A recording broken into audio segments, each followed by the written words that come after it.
Warqituun ilma ishee lubbuun argachuu hawwitus ቴዎድሮስ waan ajjeeseef argachuu hin dandeenye. የሷ በታሪክ የሚታወቀው ምንድነው? አጼ ዮሐንስ ማነው አጼ ቴዎድሮስ ልጇን ክርስትና አንስቶላት ነበር።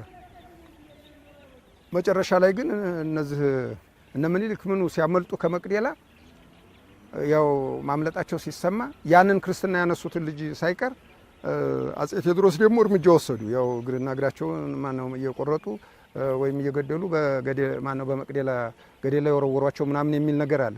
ያንን ስትሰማ እሷ ደግሞ ፊት ምኒልክን ይዛ የተያዘው ልጇ እንዲለቀቅ ፈልጋ ነበር። ግን የልጇን መገደል ስትሰማ ደግሞ ምኒልክን አሾልካ ያው ሸዋ እንዲገባ አደረገች ማለት ነው። ዱን ቴዎድሮስ ምኒልክ መነይዳ ጎንደር ኬሳ አከበዬ ገራ ቄ አባይ ሳቲ ዴቢው ጨራ ኡሜፊ ጅራም yeroo kana ምኒልክ mana hidhaa Teewodiroosii bayee gara Ankoobar qe'ee abbaa isaa Saayile Sillaaseetti erga deebi'ee booda mootota Gondor irraa fottoqee aangoo abbaa isaa Saayile Sillaasee bara 1814 fudhatee mootii moototaa jedhee ofuma isaatiif of moggaase. Minilik mana hidhaatii bayee mootii moototaa jedhee of muuduun Ankoobar bulchuu bira darbee du'a mooticha Teewodiroos akka carraatti fayyadamuun mootii biyya Tigraay waliin hidhata uumee walloo kallattii lamaan waraananii yeroo gabaabaa keessatti bakka boruu meedaa jedhamutti naannoo deesseetti wal argan. Oromoo walloo eenyummaa oromummaa harkaa gatuun amantaa tokko biyya tokkoo fi afaan tokko uumuudhaaf sochii guddaa yeroo itti taasisan ture.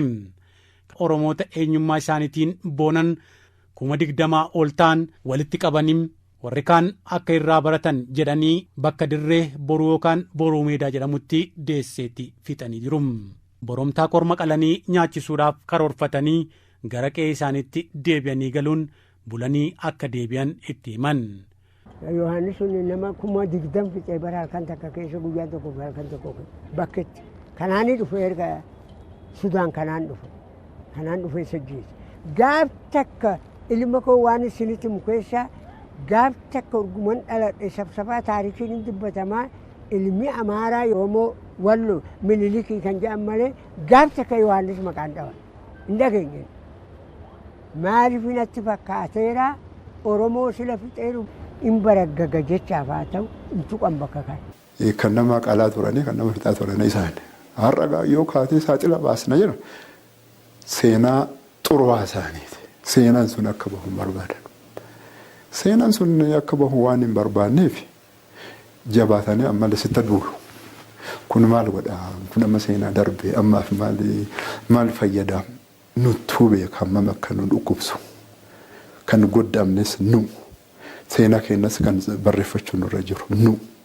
Yohaannis mootichi Tigraay Oromoo walloo waliin wal'aansoo qabuun umurii aangoo isaa gabaabseeraa jedhu maanguddoon argaa dhageettii Ahmad Idris. Yohaannis sila asii qaalluu kana keessa bakkeetti gaafi tokko ija sabasabe kafaraan kafaru isa uduu qalu isa foon nyaatee kirriitti uduu gadhiisu darbuush ila taarikiin gatamne kan amaarrin haasa'u gaala yaabbattee gaala qabattee itti duulte Sudaan inni asin nama fixu jira taarikiin galabbatamne kun nama beete saalfate kana itti duule waraqaa gaatti erga waraqatti ilaale indaraasota isaa iyyisiisee nagaarii gossome kaase Yohaannis halkoo fi warqa shokoksite dhamma gaangoon isaa gaangoo lama jala deemaa ishee takka bu'e gaa lakkii jedhanii isheessan Jibriil didee bu'e matammaa bu'e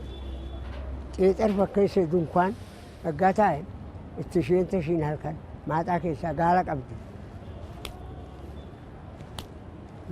Indaraasee isaa bichaa mutuutu gootee fixeessa kana kutanii